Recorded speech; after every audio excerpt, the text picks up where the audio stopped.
Rahim Naji maarufu kama Bob Junior, rais wa Masharobaro, ameamua kufikisha swala lake la kutibiwa kwenda moja kwa moja kwa Rais Samia Suluhu Hassan. Sasa kuna post ambayo bwana ameiweka leo hii hapa kupitia Instagram ya kwake, na hii ilikuwa ni kama barua ya wazi kwenda kwa Rais Samia.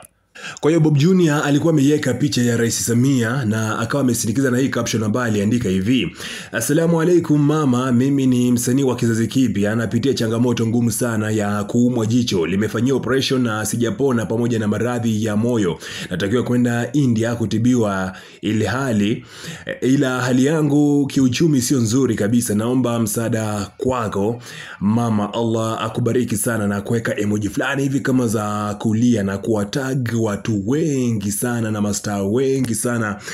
Miongoni mwa watu maarufu ambao amewatag pale ni pamoja na Jakaya Mrisho Kikwete, aliyekuwa rais wa Tanzania. Amemtag pia Ridhiwani Kikwete ambaye ni mtoto wake Jakaya Kikwete, na amewatag baadhi ya makampuni makubwa ya Tanzania, makampuni ya simu, ya usafiri na nini, na pamoja na mastaa kadhaa wa muziki wa Bongo Flava kwenye hii post yake. Sasa nakumbuka kuna mahojiano ambayo Bob Junior alikuwa anayafanya, na kwenye mahojiano hayo ilisemekana kwamba swala la yeye kufikishwa ama masuala ya yeye kuumwa yalikuwa yamefikishwa mpaka serikalini, na alikuwa anasema kwamba ipo kwenye mchakato wa kuweza kuhakikisha kwamba anasafiri kwenda India kwa ajili ya kuweza kupata matibabu zaidi. Lakini baada ya hapo bana, kumekupa na ukimya kidogo, haijaeleweka na hajulikani mipango ya yeye kusafiri kwenda India imefikia wapi. Lakini kwa mujibu wa post hii bwana, nadhani kwamba alichokiandika inaonyesha dhahiri kabisa kwamba hajafanikisha ama malengo yake ama mpango wake wa kusafiri kwenda kupata matibabu zaidi India. Ndio maana akaamua kupitia post hii kuelekeza ujumbe wake kwenda moja kwa moja kwa Rais Samia.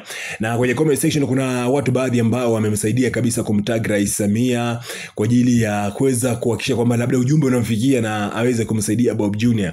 Na kuna picha ambayo aliweka mwanzo, nadhani ilikuwa ni jana juzi, akimwonyesha yuko hospitalini kama amefanyiwa operation, na kama alivyoandika kwenye post hii hapa, tayari ameshafanyiwa upasuaji wa jicho lake la kulia, lakini bado ametaja kwamba ana maradhi ya moyo pia ambaye anamsumbua. Sasa hapa naomba msaada kuweza kusafirishwa kwenda India kwa ajili ya matibabu zaidi. Sasa hatujui mpaka sasa hivi mchakato utafikia wapi na kama Bob Junior atakwenda kupata msaada huo. Lakini pia kuna watu baadhi ambao wanasema kwamba hili ni swala ambalo wasanii wenyewe kwa wenyewe wanaweza kaja pamoja tu na kumsaidia kufanya mchango huo, so lazima wamshirikishe Rais Samia katika masuala kama haya hapa, ila hajulikani mpango huu utaenda mpaka kufikia wapi na kama atafanikiwa kusafiri zake kwenda India kwa ajili ya matibabu zaidi ama itakuwaje. Una maoni gani kuhusiana na hiki ambacho alikuwa amekiandika Bob Junior? Niambie pale chini kwenye comment section.